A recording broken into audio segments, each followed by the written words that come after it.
Hai guys, dalam kesempatan kali ini saya akan mengajak teman-teman sekalian untuk belajar bersama menyaksikan diskusi dialog lintas iman. Semoga video saya kali ini bisa bermanfaat buat teman-teman sekalian untuk meluaskan wawasan kita semua tentang kebenaran. Salam sehat dan salam sejahtera buat kita semua.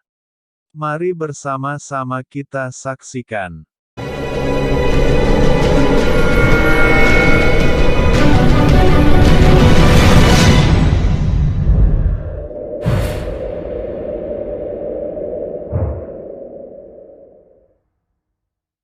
Pak Rusli, bisa dibuka Ya, mic-nya? Bu, saya tadi di mute. Begini, kalau berbicara tentang poligami, di dalam Islam juga tidak diperintahkan untuk poligami.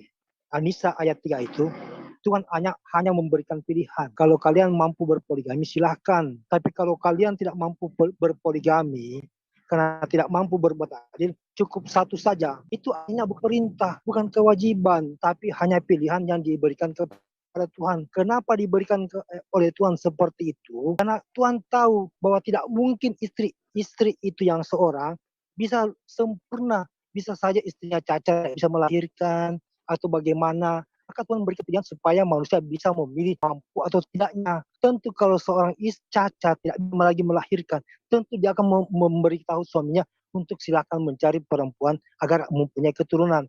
Itu satu, Bu, ya. Tentang poligami dalam Alkitab, itu jelas ada kok. Tuhan bahkan akan memberikan poligami kepada Daud. Itu tertulis dalam kitab 2 Samuel 12:8. Ketika Daud akan berselingkuh dan berseba dan istri berseba, Tuhan memberitahu kepada Nabi Nathan, bukan binatang, Nabi Nathan. Sampaikan kepada Daud, aku akan menambah kalau dia merasa belum cukup. Apa yang ditambah? Bukankah Tuhan berkata, aku telah memberikan harta Tuhanmu kepadamu. Aku telah memberikan istri-istri Tuhanmu kepadamu. Apalagi yang kurang? Kalau engkau merasa belum cukup, aku akan menambahnya. Itu artinya Tuhan akan menambah istri Daud. Tuhan akan menambah gundik Daud. Yang penting Daud jangan memperistri Berseba, istri Huria, orang Het itu. Kenapa Allah melarang orang Het itu diperistri? Karena orang Het itu di mata Tuhan dia itu cemar, dia itu berdosa. Dan itu sangat jelas. Kalau Anda katakan bahwa monogami itu tidak punya masalah, bukankah di zaman Adam monogami berbuat dosa? Seorang perempuan yang sendiri ini yang merayu suaminya untuk memakan buah itu. Ini masih monogami. Tadi Pak Erwin mengatakan bahwa yang poligami itu bisa berbuat dosa. Adam saja dengan istrinya Hawa seorang diri melakukan perbuatan dosa atas rayuan istrinya. Artinya monogami ini juga bisa menyebabkan orang berbuat dosa. Jadi jelas kalau Anda mengatakan poligami itu banyak membuat masalah, monogami juga banyak bermasalah. Kalau kita mengambil kehidupan sekarang, bagaimana Giselle seorang Kristen, artis itu, berselingkuh. Suaminya juga berselingkuh. Karena dia monogami, dia paham tentang agama mereka. Jangan bawa nama orang di sini, nanti kamu di-cut ya. Saya rasa kamu sudah cukup. Halo. Saya rasa kamu sudah cukup. Ya, oke. Kalau begitu silakan buka 2 Samuel 12. 2 Samuel 12 Tolong ayat Kak Domba. Oke, ntar. Sambil mencari Pak ya, saya masih memberi Berapa? 2 Samuel 2 Samuel tadi kata. Sambil mencari saya berstatement Pak ya. Yakub kalau tidak berpoligami, dia tidak akan mempunyai anak 12 orang. Bangsa Israel tidak akan berjumlah 12 orang. Di sini Yakub punya 2 istri. Istrinya ini sama-sama saudara kandung. Punya 2 budak. Budak ini juga punya anak. Seorang budak diakui anaknya oleh Tuhan.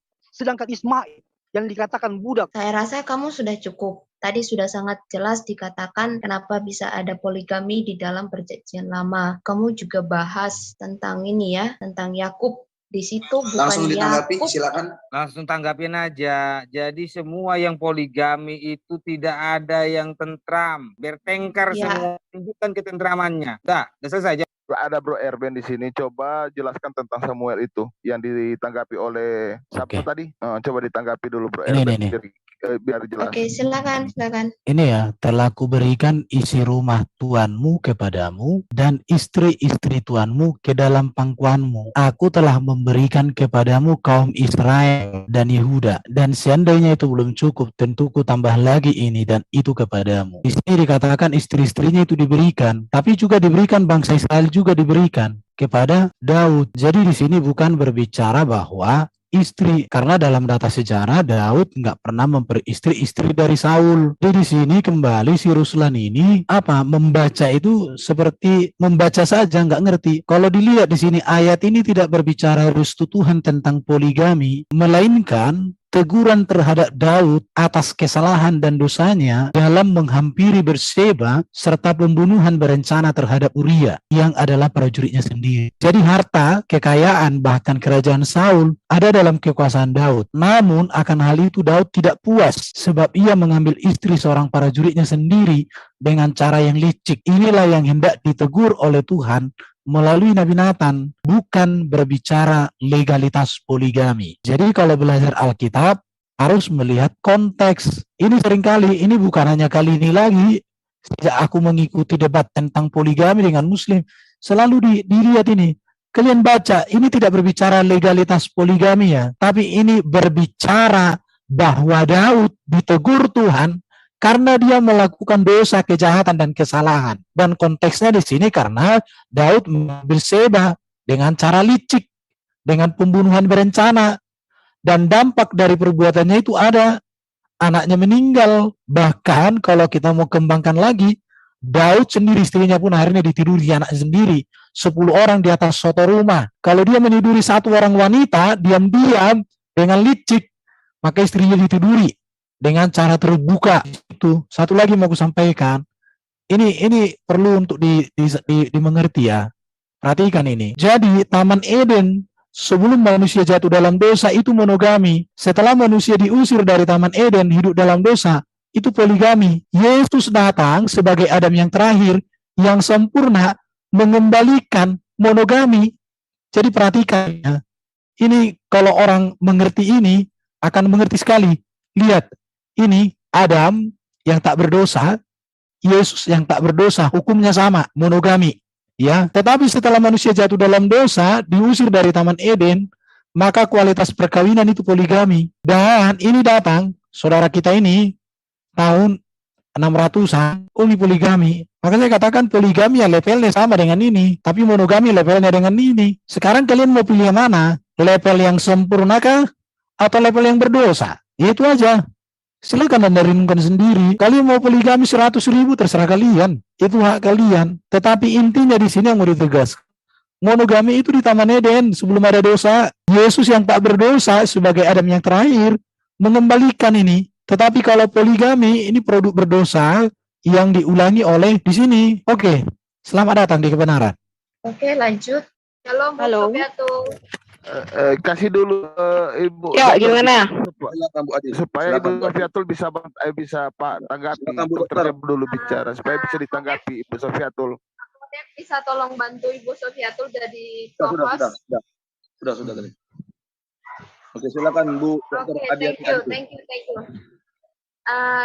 Saya sharing aja ya, karena nggak lama kok ini saya ada kerjaan. Jadi saya hanya sharing sebentar. Bahwa yang saya ketahui ya, yang saya baca, yang saya dengar, bahwa yang namanya kita dalam ajaran Tuhan, ajaran Islam atau ajaran agama, itu dikenal perintah dan larangan Tuhan.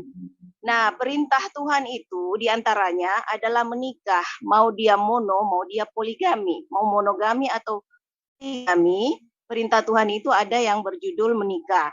Nah, ada larangan Tuhan yang berjudul berzina, kontra dari menikah. Jadi berzina di sini identik dengan bersundal, belacur, berburit ya. Nah, ini bersundal mau monogami, poligami, mau monoburit, poliburit itu nggak dihitung dari situ ya. Yang adilannya itu adalah perintah dan larangan menikah atau dia berzina itu. Nah, yang kedua, yang berikutnya yang mengaku kafir itu, pembela iblis itu kan nggak ada tentang perintah dan larangan, nggak mengenal itu perintah dan larangan Tuhan, tidak mengenal akan dosa dan pahala. Karena kan yang mengaku kafir itu kan tidak mengakui, mengimani adanya dosa pahala, adanya yaumil hisab atau hari perhitungan di mana pahala dan dosa seseorang itu akan ditimbang di yaumil hisab nanti, di kehidupan akhirat nanti yang seperti itu. Makanya saya bilang, kok sampai ini ada cerita-cerita kita di sini ini tentang perintah dan larangan Tuhan, untuk apa? Toh di sini kan nggak ada kita mengenal dosa pahala kan? Nggak ada kita mau nanti di akhirat gimana dosanya kita ditimbang berapa, pahalanya kita ditimbang berapa, terus nanti hasil hitungannya apakah dosanya sebanding dengan pahala, ataukah dosanya lebih besar dari pahala, ataukah pahalanya lebih besar dari dosa, ataukah hanya punya dosa semua. Dan seperti Nabi yang punya pahala semua ya, nggak ada dosa. Nah itu yang saya maksud di sini, kok sampai kita sampai sejauh ini ya, sampai perintah dan larangan Tuhan untuk apa?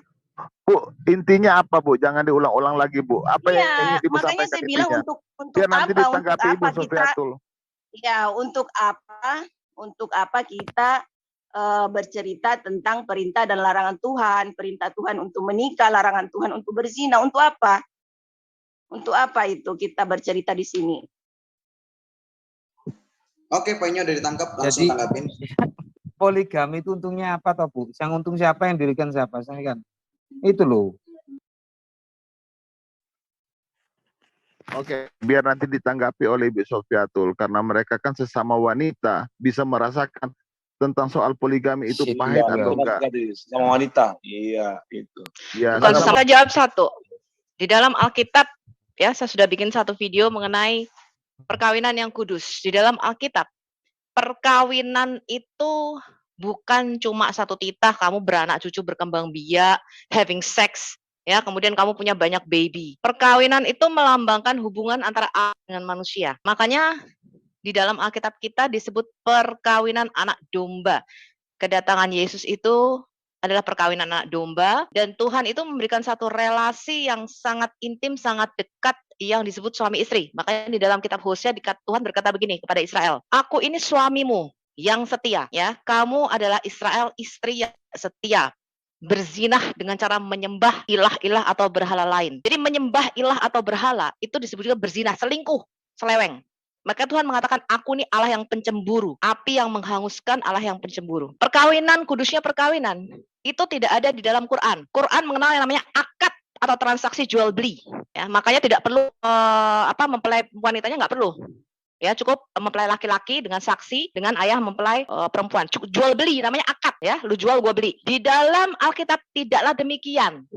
Ketika Tuhan berbicara mengenai the original of marriage, ya, asal muasal perkawinan, Kejadian 2 ayat 24. Tuhan tidak mengatakan Adam lo kasih sama Hawa, lo jual gue beli. Tetapi Tuhan yang mempertemukan mereka dalam satu perkawinan yang kudus. Kemudian Tuhan memberkati mereka. Itu adalah origin daripada perkawinan. Ini yang tidak dipahami oleh orang di luar Kristen, ya. Karena itu perkawinan adalah satu yang kudus, yang di dalam Alkitab kita dikatakan Yesus itu adalah mempelai laki-laki. Yohanes Pembaptis mengatakan yang empunya mempelai perempuan adalah mempelai laki-laki. Jadi gereja atau Israel adalah lambang daripada the bride, ya, yang diperlengkapi dengan karunia-karunia rohani. Karunia rohani itu seperti orang dikasih, kalau cewek itu dikasih perhiasan, ada anting-antingnya, dikasih kalung, dikasih perhiasan emas, itu namanya karunia-karunia Roh Kudus. Jadi gereja itu diperlengkapi dengan karunia Roh Kudus sebagai satu jaminan. Ini nanti kamu bakal gua kawinin. Roh Kudus dikatakan adalah jaminan keselamatan kita sampai mempelai itu datang kedua kalinya. Ini bahwa Allah adalah suami kita, dan bahwa satu perkawinan yang kudus itu melambangkan hubungan antara Allah dengan jemaatnya, itu konsisten. Mulai dari kitab Kejadian sampai Wahyu, konsisten. Makanya Alkitab itu firman daripada Allah yang sejati, satu Allah, karena konsisten, pesan message-nya itu konsisten dari mulai kitab Kejadian sampai Wahyu. Yang kedua, Rasul Paulus mengerti, tadi Yohanes Pembaptis ya mengatakan bahwa kita ini adalah mempelai wanita, dan dia mengatakan Yesus itu mempelai laki-laki, ya, dan dia itu adalah kalau di dalam perkawinan barat namanya best man, teman daripada mempelai pria, ya, Yahya Pembaptis. Kemudian dia mengatakan, aku iri kepada kamu karena aku telah mempertunangkan kamu kepada satu mempelai, yaitu Kristus. Ya, makanya nanti di kedatangan yang kedua, Yesus mengatakan perumpamaan seperti 10 wanita, ya, 5 gadis bijaksana, 5 bodoh. Ya, itu perumpamaan menunggu mempelai laki-laki, nggak tahu kapan hari perkawinannya, karena Bapa saja yang menentukan. Ya, mengatakan, aku tidak tahu kapan hari yang ditentukan oleh Bapa, aku datang kedua kalinya. Kamu siap-siap, sedia. Karena kedatangan Yesus yang kedua itu adalah perjamuan kawin anak domba, di mana kita dipersatukan dengan Allah, ya, di dalam keintiman yang sejati. Nah, simbol daripada perkawinan, itulah mengapa Tuhan menciptakan satu institusi yang namanya perkawinan. Maka di dalam perkawinan Kristen nggak ada akad jual beli, ya, nggak ada lu jual beli. Yang ada adalah janji di hadapan Allah, pemberkatan di hadapan Allah, dan itu merupakan satu covenant, perjanjian ikatan perkawinan. Itu disahkan dengan darah yang namanya darah perawan. Ini sama seperti ketika Kristus membeli kita, mempelai wanitanya, diikat dengan satu perjanjian darah. Perjanjian darah ini, the blood covenant, yang kita sebut dengan perjanjian darah atau the blood di dalam Alkitab. Ini suatu perjanjian yang paling kuat, tidak bisa dibatalkan. Ya, bahkan hukum Taurat disahkan dengan yang namanya the blood covenant atau perjanjian darah. Ini mempunyai makna rohani, ya, dan ini tidak bisa Anda pahami kalau Anda selama Anda belum menerima kitab Taurat Musa, kitab para nabi, dan kitab Mazmur. Anda tidak mungkin tahu, ya, mengenai apa itu dosa, keselamatan, ya, kudusnya perkawinan, itu nggak mungkin tahu. Yang kedua, ya, dosa itu nggak seperti menikah. Yang kedua, dosa itu bukan seperti bawang merah atau cabai yang perlu ditimbang berapa kilo. Anda itu untuk apa? Amalkan perintah dosa Tuhan. Itu tidak perlu ditimbang kayak cabai atau bawang merah. Penghakiman di dalam Alkitab kita itu bukan seperti di dalam Islam. Nanti di akhir zaman aku takut akan penghakiman, aku ditimbang dosaku, pahalaku, nggak begitu. Alkitab mengatakan penghakiman Allah itu dijatuhkan Tuhan di Taman di Eden. Ketika Adam yang pertama jatuh ke dalam dosa, Tuhan sudah menjatuhkan satu penghakiman bahwa kamu mati, kamu dan benih semua yang ada di dalammu. Ya, kemarin saya baru saja membuat satu video namanya The Seeds in Adam's Loin, yaitu benih di dalam buah pinggangnya Adam. Apa artinya Tuhan memberikan kita yang namanya benih di dalam buah pinggangnya Adam? Itu jatuh ke dalam dosa tuh, seanak-anaknya. Ya, seperti Matius 18. Kita berhutang kepada Allah, nggak bisa bayar, dijual sekeluarganya, seanak-anaknya kepada iblis, kerajaan kegelapan. Hal ini tidak dipahami oleh tim. Ya, mereka pikir nanti kita bisa bikin kebaikan dengan amal ditimbang kayak cabai, kayak bawang merah. Nggak bisa. Karena di hadapan Tuhan, bersamaan dengan jatuhnya Adam di Taman di Eden, ya, kita semua dibuang sama Tuhan, terputus hubungan kita dari pohon kehidupan itu, kita dibuang, terputus dari kehidupan abadi, kita mati, dosa masuk ke dalam dunia, dan maut menjalar kepada Adam dan keturunannya. Ya, sehingga di hadapan Tuhan kita tuh mati. Makanya Yesus berkata begini nih, aku turun dari surga, kata Yesus, supaya kamu mempunyai hidup. Aku turun dari surga, aku datang ke dalam dunia, supaya kamu mempunyai hidup dan mempunyai hidup di dalam segala kelimpahannya. Karena di hadapan Tuhan, kita ini sudah mati.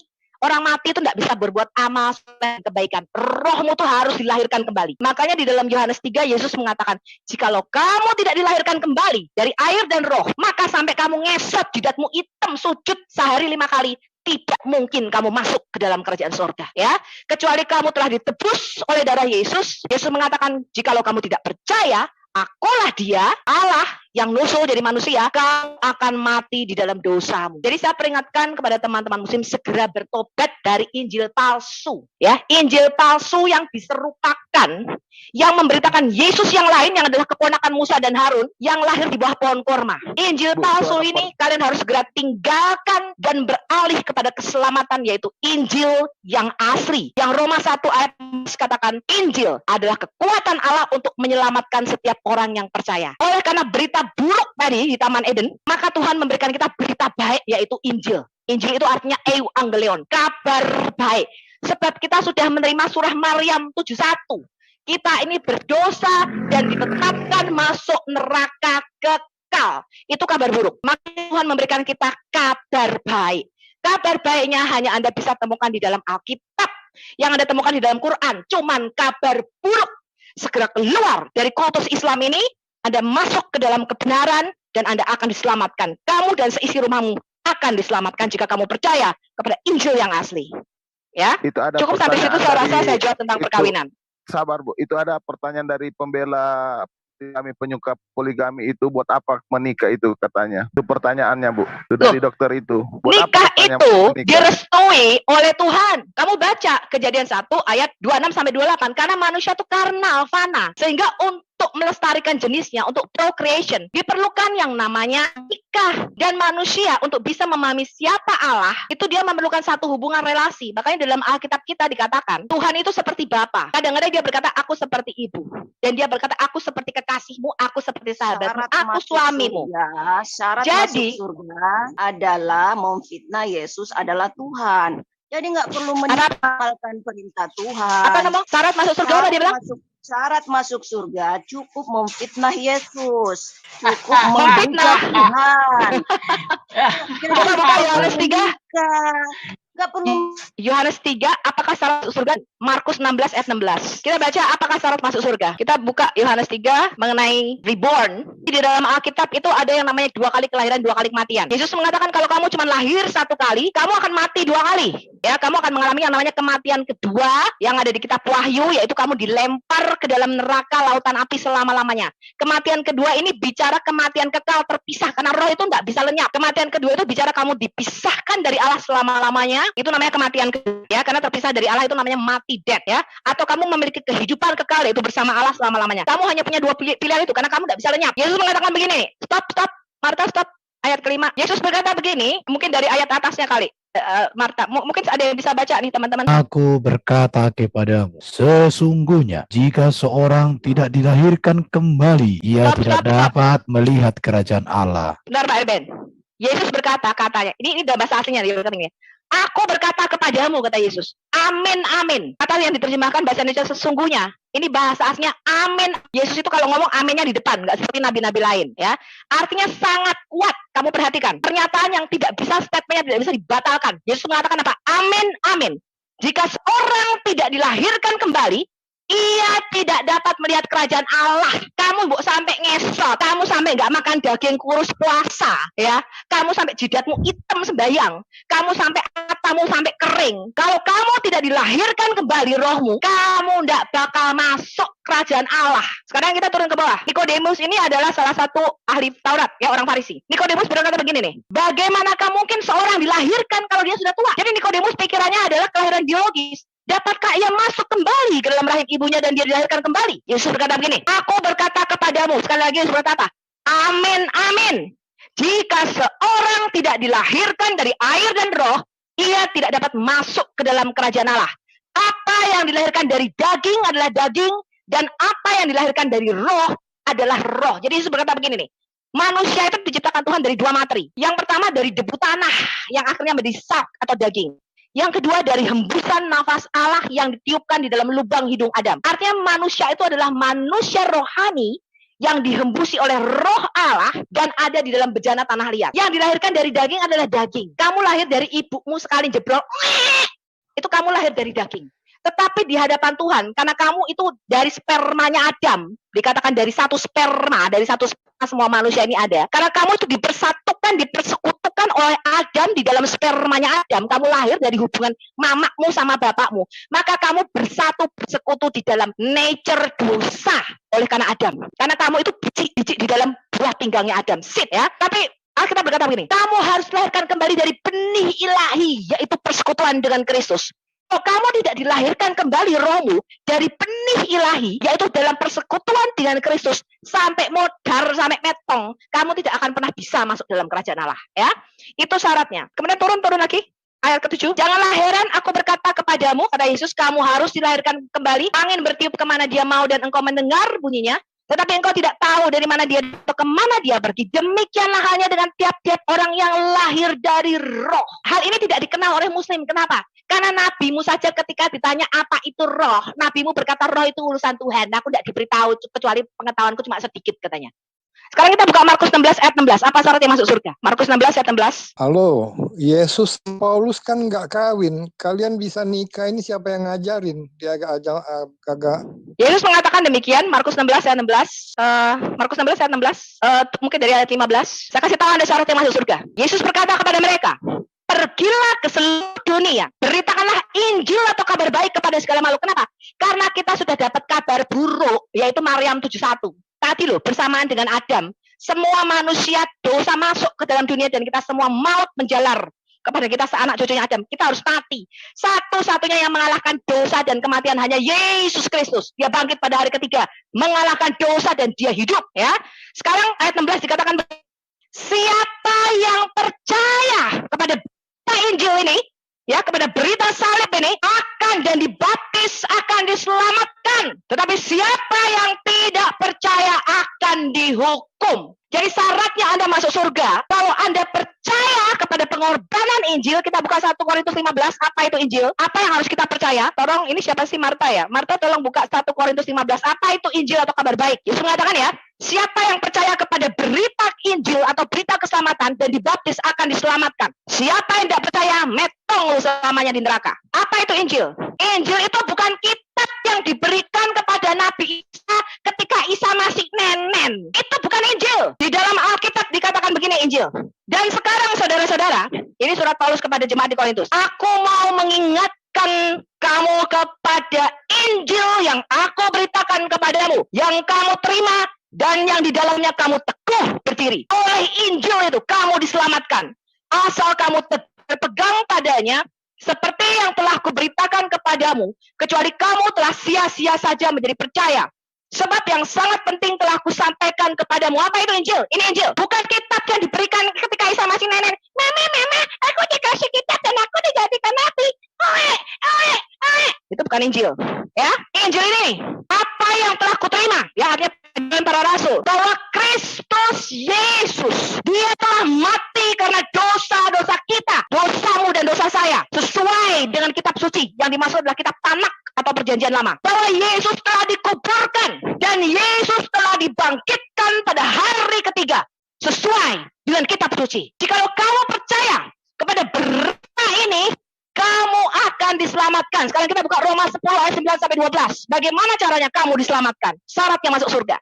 Roma 10 ayat 9 sampai 12. Jadi Quran ini membalikkan berita keselamatan atau Injil. Kamu boleh percaya Yesus lahir dari perawan. Kamu boleh percaya dia kalimatullah dan rohullah. Yang tidak boleh dipercaya adalah berita Injil. Kamu tidak boleh percaya dia Tuhan. Kamu tidak boleh dia mati bagi dosa-dosamu. Dan kamu tidak boleh percaya bahwa Yesus bangkit pada hari yang ketiga. Sekarang bagaimana caranya kita diselamatkan oleh berita Injil ini? Kitab suci berkata nih, naik lagi ayat 9. Inilah firman iman yang kami beritakan. Sebab jika kamu mengaku dengan mulutmu bahwa Yesus adalah Tuhan dan percaya dalam hatimu bahwa Allah telah membangkitkan dia dari antara orang mati, maka kamu akan diselamatkan. Jadi syarat yang masuk surga adalah kamu percaya bahwa Yesus adalah Tuhan di dalam hatimu. Kamu mengaku dengan mulutmu dia mati bagi dosamu dan dia bangkit pada hari yang ketiga. Maka rohmu akan lahir kembali dan kamu akan penuh dengan Roh Kudus. You are born again in the Holy Spirit, my friend. Itu yang saya alami 14 Februari. Ya, born again in the Holy Spirit. Itu air mata tidak bisa berhenti mengalir walaupun saya tidak sedih pada waktu itu. Tapi air mata dari mata saya itu nerocos terus tidak bisa berhenti mengalir. Because I'm born again in the Holy Spirit. Dan itulah ada pengalaman rohani yang harus kamu alami. Tanpa kelahiran baru di roh. Dan tanpa pengakuan kamu akan ketuhanan atau the Lordship of Jesus Christ, you will never enter the kingdom of God. Jadi agama tidak menyelamatkan kamu, my friend. Ya, dosa bukanlah bawang merah, apalagi cabai yang perlu ditimbang. Dosa itu adalah pemberontakan kejam di hadapan Allah. Dibuang kamu, ya, jauh-jauh dari hadapan Allah, putus hubungan, cerai. Ya, dikatakan di kitab Kejadian, manusia itu diusir ketika Adam yang pertama itu jatuh ke dalam dosa, Allah itu mengusir, kata dipakai di sini, Allah menceraikan manusia itu. Seperti seorang suami menceraikan istrinya. Makanya Yesus datang kembali menebus kita supaya kita diambil, dibeli lagi untuk menjadi mempelai wanitanya. Itulah yang namanya rahasia perkawinan. Maka Rasul Paulus mengatakan begini, aku mau kamu mengetahui satu rahasia, yaitu misteri kudusnya perkawinan. Bahwa hubungan suami istri itu melambangkan hubungan kita dengan Kristus. Itu yang lu kagak ngerti. Karena lu ngertinya kawin kontrak mutaah. Boleh kawin 3 hari dikasih segenggam korma. Itu ndak ada, my friend. Itu. ya. Karena Allah itu ketika Adam jatuh ke dalam dosa, dia mengusir, dia membuang Adam. Itu bukan cuma diusir. Kata yang dipakai di situ adalah diceraikan sama Tuhan. Manusia yang tadinya hubungannya intim sama Tuhan diceraikan. Karena itu Yesus datang menebus kita, menjadi mempelai laki-laki bagi kita. Supaya kita disatukan kembali di dalam kondisi kita yang semula, yaitu intim dengan Allah. Kamu bisa lagi dengar suara Allah. Kamu bisa lagi kontak dengan Allah. Ketika kamu berdoa, Tuhan dengar kamu. Ya, itu kudusnya perkawinan, bukan poligami. Ya, silakan yang lain. Mungkin tanggapan dari teman-teman Muslim dulu. Silakan dari siapa?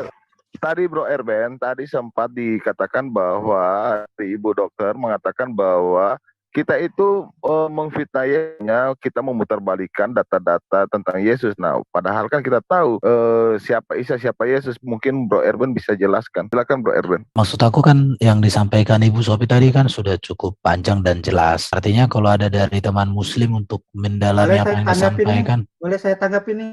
Ini sudah dijelaskan belum? Waktu di kitab Kejadian ketika Adam diusir itu artinya diceraikan sama Tuhan? Halo, boleh saya belum. Tapi nanti dari penanggapan teman-teman Muslim dulu. Ya, kalau dengan karena mereka Ibu tidak tahu apa itu Erben, artinya perkawinan, ya.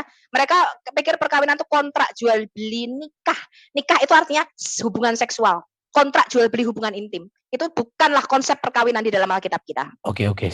Silakan siapa? Ibu Dokter. Boleh Ibu saya Dokter. tanggapi? Sebentar Pak, karena tadi Ibu Dokter, ada mau ditanggapi dari yang disampaikan Ibu Sophie tadi? Iya, istilahnya kalau memang Tuhan memerintahkan manusia untuk beranak pinak dan solusinya maka kita harus menikah, manusianya harus menikah. Maka kalau beranak pinak menjadi tujuan, bersundal pun bala banyak yang menjadikan itu pilihan untuk beranak pinak. Aduh, pikiran pendek Ibu ini. Lanjut. Jadi apa sebenarnya yang menjadi tujuan? Dokter tersesat soalnya untuk menikah, ya? Gini Karena Bu. kan kalau tujuannya untuk beranak pinak, ya. Bentar. Anda mengatakan beranak pinak tujuan Anda menikah. Iya. Tadi saya sudah mengatakan loh. Bukan. Sendal pun juga beranak pinak. Perkawinan kudus itu tujuannya untuk kita bisa tahu siapa Tuhan. Tuhan memberikan kita relasi suami istri karena kudusnya perkawinan itu hubungan suami istri itu melambangkan hubungan kita dengan Kristus. Kan aku ngomong gitu ya? Iya, betul. Nah, sebentar. Yesus mengatakan begini, sebab aku berbicara mengenai hal rohani dan kamu tidak paham. Sebab manusia rohani memikirkan hal-hal yang rohani, tetapi manusia jasmani memikirkan yang jasmani. Betul ya, Yesus ngomong gitu ya. Makanya orang sak pinter-pinternya orang, teman-teman. Bu profesor itu loh, ya sekelas Menakem Ali. Ketika kita berbicara hal-hal yang rohani, nggak ngerti kenapa. Lah rohnya mati yuk, belum dilahirkan lagi yuk. Bagaimana mungkin orang yang rohnya mati, kita bisa berbicara orang mati? Mudeng nggak kira-kira dia? Ya, kita berbicara sama mayat. Kita berbicara sama mayat. Kita berbicara sama mayat. Itu kira-kira mudeng nggak dia soal rohani? Yang hidup aja gak mudeng, lulusan jebolan. Apalagi sekelas Munir. Loh, ini sekelas dokter aja nggak mudeng. Apalagi sekelas Munir, sekelas Uni Knalpot Racing. Bisanya nerocos. Tak mudeng. Sebab apa? Mereka tidak memahami hal yang rohani. Sebab mereka bukan manusia rohani. Untuk kamu bisa berbicara hal yang rohani dan kamu bisa memahami hal yang rohani, kamu harus dilahirkan kembali dari roh. Sebentar dulu ya. Gini Bu Dokter. Kalau Ibu Dokter ingin membangun dialog, apa yang Ibu Dokter pahami tentang kekristenan itu sudah salah. Jadi Ibu harus bangun argumen. Saya tahu tentang Kristen. Sebentar. Saya tahu tentang Kristen. Sebentar Bu, saya lagi ngomong. Ya, jadi gini, kalau Ibu mau dialog dengan Ibu Sophie, bangun argumen dari apa yang sudah disampaikan Ibu Sophie, supaya pelurunya itu jelas mau kemana gitu. Tapi kalau Ibu bangun argumen, itu sudah dijelaskan Ibu Sophie, itu menurut saya bukan dialog, itu namanya berpolemik. Apalagi Ibu sebagai seorang dokter, menurut saya Ibu harusnya lebih bijak dari semua orang, ya. Silakan Bu, jadi bangun argumen untuk mendalami apa yang disampaikan Ibu Sophie. Kalau Ibu tidak setuju, kasih alasannya, kasih datanya. Oke Bu, silakan saya buka. Saya nggak pernah argumen, karena argumen itu adalah persepsi, ya, persangkaan, dugaan. Kalau saya hanya menyampaikan ilmu pengetahuan. Jadi apapun yang bersifat ilmu pengetahuan itulah yang Ilmu saya pengetahuan ajukan. apa, Bu Dokter? Wong Ilmu sperma keluar dari tulang belakang bahwa sama tulang menikah dada. itu, Saya tanya Bu menikah Dokter, itu Bu Dokter, Bu diamalkan Dokter, karena Tuhan Bu Dokter, perintahkan. kamu punya Kalau tidak sperma nggak keluar dari menikah, tulang maka dadamu? Anda kena menikah. Bu Dokter, lu punya sperma keluar dari tulang dadamu enggak? Saya tanya. Kamu kan dokter. Kamu punya sperma keluar dari tulang dadamu seperti kata Quranmu enggak? Ya terserah Tuhan, Bu. Mau seperti apa? Suka-suka Tuhan. Kan saya sudah bilang, teman-teman. Tuhan kan Tuhan. Sekalipun ya. gelarnya dokter, dia percaya sperma keluar dari tulang sulbi, tulang belakang laki-laki dan tulang dada perempuan. Organ reproduksi, ya, organ reproduksi. Organ Lah inilah reproduksi lulusan dibentuk dokter dari Indonesia. ruang antara tulang dada dan tulang sulbi. Itu kan sudah ketetapan dari Tuhan. Jadi mau bagaimanakan lagi? Ketetapan dari Hong Kong. Tulang dadamu keluar sperma. Tulang cervical 12 sampai ke tulang sulbi. Nggak usah ngomong cervical. Selama kamu itu muslim, selama itu kamu produksi itu diproduksi. Adiani, selama kamu itu kadrun. Percuma kamu sekolah dokter pinter-pinter kalau percaya bahwa kamu punya sperma keluar dari tulang dada. Bu Adil, kamu percuma sekolah dokter. Dokter, percuma pernyataan dari Tuhan dari Hong Kong. Kamu sekolah pinter-pinter buang duit itu percuma, Bu. Percuma selama kamu masih percaya kamu tuh punya sperma keluar dari tulang dadamu. Nggak usah ngomong sama saya. Kalau Anda tidak diperintahkan. Nggak usah ngomong sama saya selama kamu mengaku seorang dokter dan kamu percaya sperma keluar dari tulang dadamu tuh nggak usah ngomong sama saya. Kelasmu masih jauh di bawah saya. Antara tulang sulbi dan tulang punggung. Silakan yang lain yang menangani. Tolong saya dulu. Silakan yang lain menangani seorang dokter yang percaya dia punya sperma keluar dari tulang dadanya. Tolong ditangani dulu ini. Oke, biar saya tangani dulu Bu Sophie ya. Hemat tenaga Bu Sophie. Oke, silakan Ibu Dokter. Apa yang Ibu Dokter mau tanya tentang Kristen, Bu? Khususnya poligami, Bu ya. Oke, tentang poligami, Bu, mau disampaikan? Poligami itu kan ada dua cara, mau dengan cara bersundal, berzina, atau dengan cara menikah. Jadi kalau umat Islam, para Muslim, berpoligami ataupun bermonogami, itu ditempuh hanya dengan satu cara, yaitu dengan cara menikah. Sedangkan yang bukan Muslim alias kafir milih untuk berpoligami ataupun bermonogami ataupun bermonoburit ataupun berpoliburit itu dengan jalur berzina. Itu bedanya. Di puncak berzina semua, Bu. Ibu kan Syiah. Bu Dokter, Ibu kan Syiah. Berarti kan Ibu suka sekali dengan kawin kontrak. Saya tanya, kok ada kawin iki ya kontrak 3 hari iki lho? Itu jenenge kawin kontrak, itu jalan-jalan tour travel, enggak. Itu namanya tour and travel apa kawin, Bu? Anda kan seorang Syiah. Coba Anda jelaskan sama kami ini berikan pencerahan kok bisa kawin kontrak 3 hari. Itu tour and travel apa kawin itu? Mana dia Ibu Dokternya? Masih ada kah? Hilang. Lari. Sudah Ibu Dokternya.